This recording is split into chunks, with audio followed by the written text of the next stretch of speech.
La construcció d'habitatges plurifamiliars ha pujat un 70% aquest 2019 respecte de l'any passat. Són dades del Col·legi d'Aparelladors i Arquitectes Tècnics de Mallorca. Aquesta pujada es dona principalment per l'increment de construccions que es fan ara a la part forana.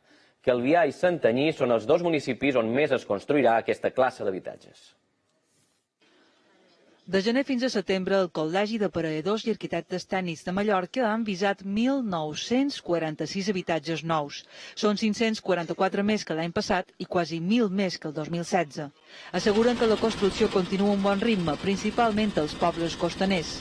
Estem xerrant que en vivenda plurifamiliar pot haver pujat, quan acabi l'any, un 70% respecte al 2018, i en vivenda unifamiliar a prop d'un 50%. Per tant, sí, l'obra nova està pujant amb força.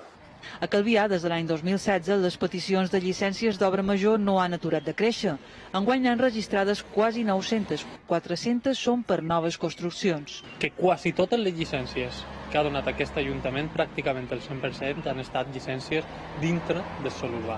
Que estem donant llicències d'obra nova, sí, però de llicències d'obra nova en un sòl ja transformat, en un sòl en què compta amb tots els serveis urbanístics bàsics i, per tant, això que suposa al final, sobretot, que no té incidència en el que és la protecció del nostre territori.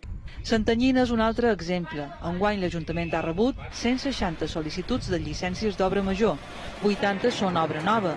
Creix a un ritme més moderat, però enguany una novetat és que una d'aquestes llicències compra la construcció de 118 pisos per vendre a cada dona.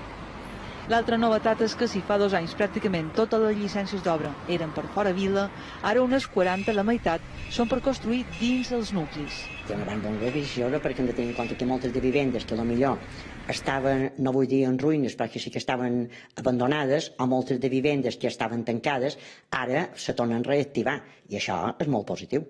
Palma continua sent la zona on més es construeix. El Col·legi d'Aparelladors i Arquitectes Tècnics ha avisat ja enguany 664 habitatges nous i un 85% són pisos.